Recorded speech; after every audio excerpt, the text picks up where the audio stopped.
This is One on One.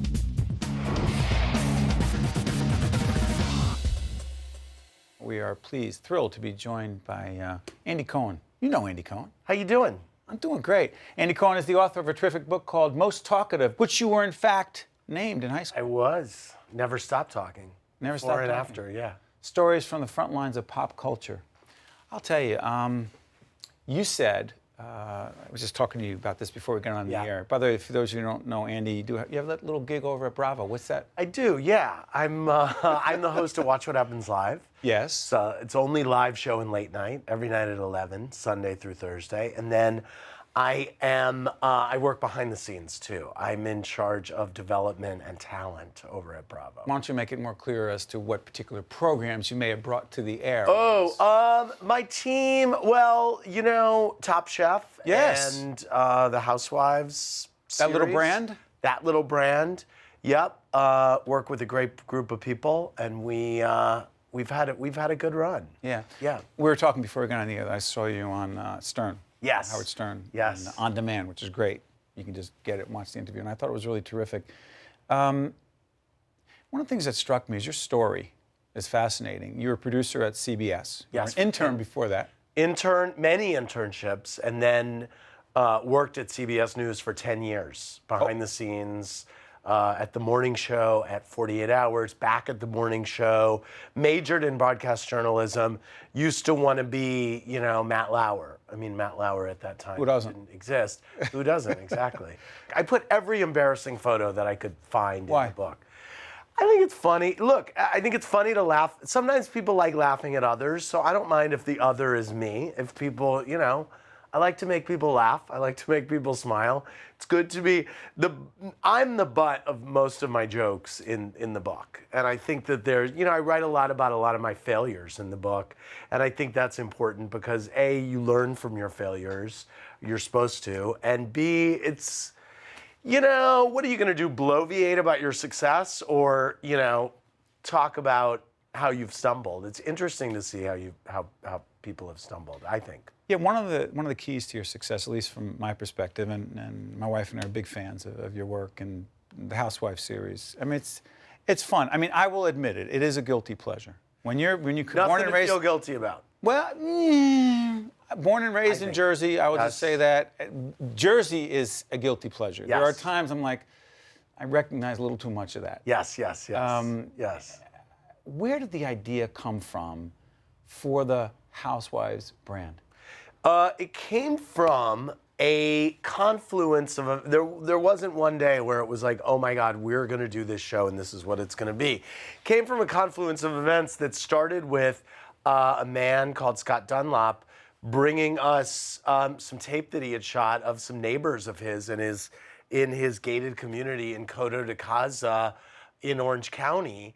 And their boobs were bigger than anything we'd ever seen. Their hair was blonder. And yet, one of them worked in an insurance office. Actually, was Vicky on the original tape? I think she was on the original tape. But he had been talking about maybe doing a mockumentary. And we said, these people aren't actors. You know, let's just shoot a little more. So we shot more of them. We put more of their lives on tape, their kids. And what we wound up deciding was, let's do a show about a group of friends in a gated community. And it just seemed like, as we shot, it could be a reality Knots Landing. In my mind, that's what, in its best iteration, it could be. And I think actually that's what it became, especially in season 2 of that series, where real life events started to happen. And Gina's marriage started falling apart, and all these real things started happening in front of the cameras. And because you were invested in these women and who they were and what was going on, somehow you were connecting with them in ways that you maybe hadn't been in season 1. Maybe you start watching because you think it's a train wreck, or I don't like this person, or I want to laugh at this person. But as it goes on, like you say, you start relating to these people and it starts becoming, wait a minute, that happened to me or that happened to my friend, or how would I react if I was in this situation? And so I think that's kind of the entry point for a lot of people, and then that's where it goes to.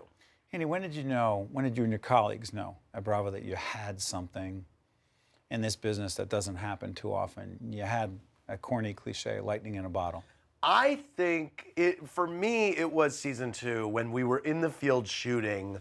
Season 1 was, the whole story is in the book. It was an agonizing process getting it into any kind of shape when we almost killed the show. And Really? I remember Lauren Zelaznik saying, who's my boss, saying, let's call it, Desperate Housewives was doing very well. She said, let's call it the Real Housewives, which we thought was great. And then before we aired it, she said, let's call it the Real Housewives of Orange County in case we ever decide to do it anywhere else. And I thought, this is ridiculous. We're never going to do this anywhere else. That's so crazy. As we were shooting season 2 and Gina's marriage started falling apart and things were happening with Vicky, and I was getting really excited hearing what was happening in the field, I thought to myself, wait a minute, this is amazing. This is actually happening. I mean, this is a soap opera. And I've always loved soap operas. I loved All My Children from the time I was in high school. And then we had casting for a show in New York called Manhattan Moms. And when we all started looking at this casting that we had commissioned and, you know, we thought this is interesting, there are some interesting people, it hit me like a ton of bricks. Oh my God, we can do this in New York. And it'll be totally different because the women are so different. Culture's different, everything. But it will be similar enough in that it's about 5 women and the husbands are kind of in the background.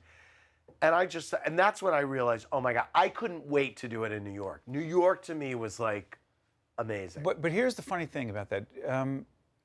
You'll often hear people say, you would never catch me doing a quote unquote reality show. Yeah. Not true though.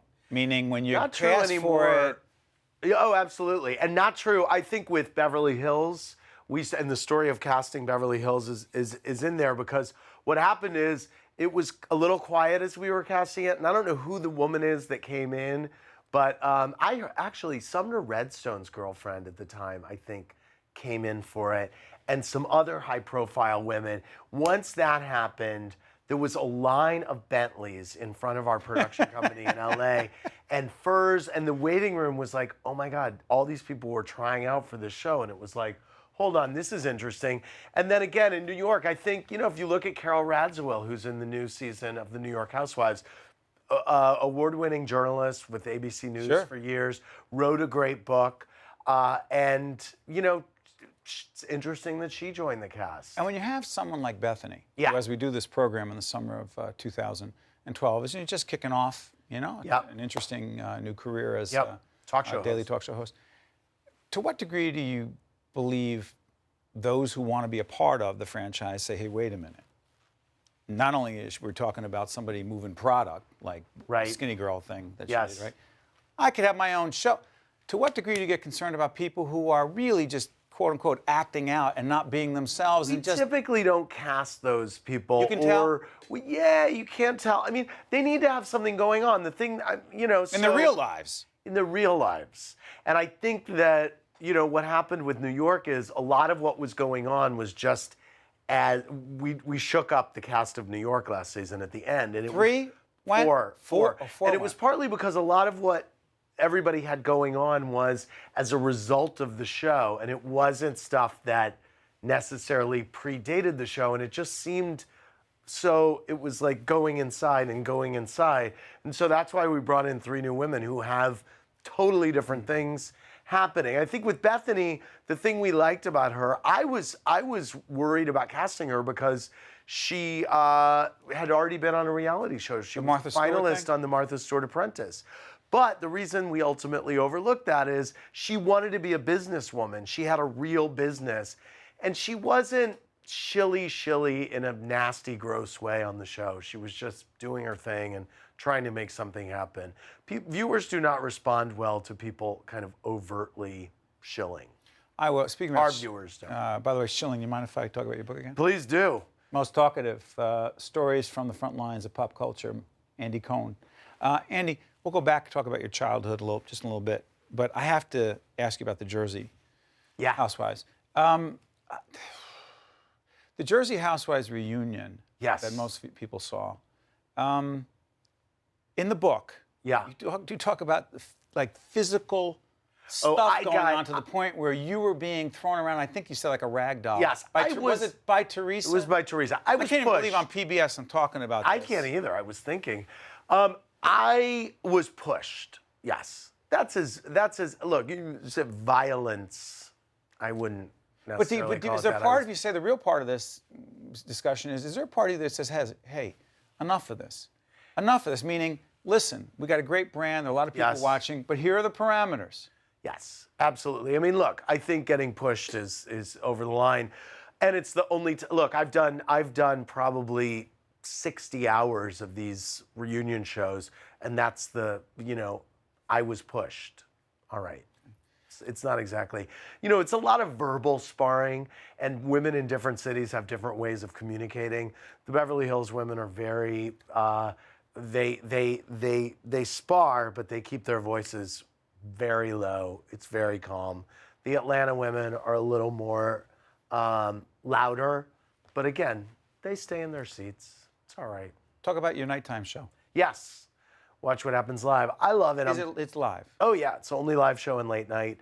And we serve cocktails. And the reason we serve cocktails is that the premise of the show, ostensibly, is that I'm having people over to my den at 11 o'clock at night to hang out and take phone calls, and play games. And the first thing I would do if you came to my house at 10:55 at night would be, what are you having to drink? And so that's why we drink on the show. It's really fun. We have odd combinations of people. I mean, I call my show Playboy After Dark meets Larry King Live meets Wayne's World, actually, because it feels kind of low budge and very authentic. And I think that's what people respond to about the show. It's totally authentic. What happens in that room is just what's happening live on TV. You were a producer, you were an intern before that, all that stuff, but you always wanted to be on camera, as you said. And in many ways, I've heard you say this before, and you wrote it in the book, it is a dream come true. You never thought it would happen. You were told it wasn't going to happen. You were told that you had a wandering eye, a lazy eye, which I do. I'm trying to look for it. I'm not saying it. Well, now that you look for it, it'll start to get really lazy, and you'll be like, oh my God. So you were told it ain't going to happen. Well, no, I was told, you know what, your wandering eye may prevent you from this happening. And I just thought, you know what, maybe I should just move to New York and get a job. And I moved to New York and said, I'm going to get a waitering job until I get hired at CBS News. I wanted to be at CBS News. Like, that's where I wanted to be.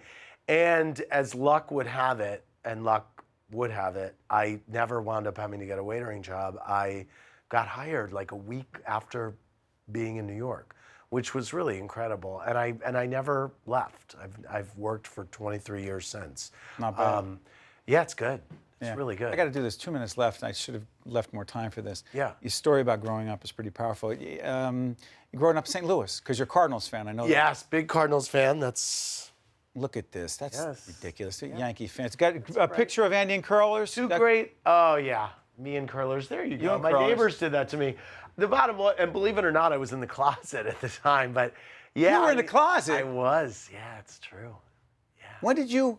I came out when I was 20. Yeah. Parents totally supportive. Totally supportive, yes. You talk a lot about your parents. They're great. I do. They're great. They're great. My mom is the best character in the book, although she hates it when I say she's a character. When I came out to her, she said, I probably would have hated your wife anyway, which is pretty great. Actually, and great. Yeah. And so, I mean, in so many ways, is it uncomfortable for you if someone says, hey, you're a role model? It's funny. I've been on this book tour. It is uncomfortable, but the best thing about being on the book tour is the guys and girls that have come up to me and said, I watch you on TV and now I'm out of the closet and you're my friend on TV. Or the moms who have come with their sons and said, he's you, or seeing you or reading this, help me deal with that. And so that really touches me. Yeah. It's good stuff. You're living your dream. I absolutely am. Don't stop doing it. I will not.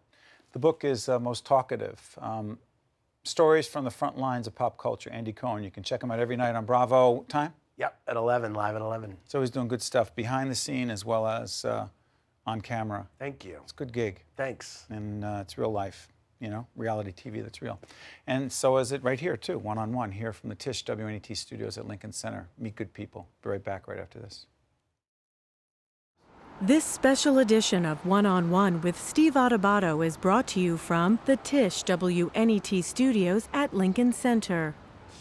Funding has been provided by Hackensack University Medical Center, Bloomfield College, offering small classes and big opportunities since 1868, New Jersey Manufacturers Insurance Group, auto insurance, homeowners insurance, and banking under the principle of stewardship, and by Verizon Communications.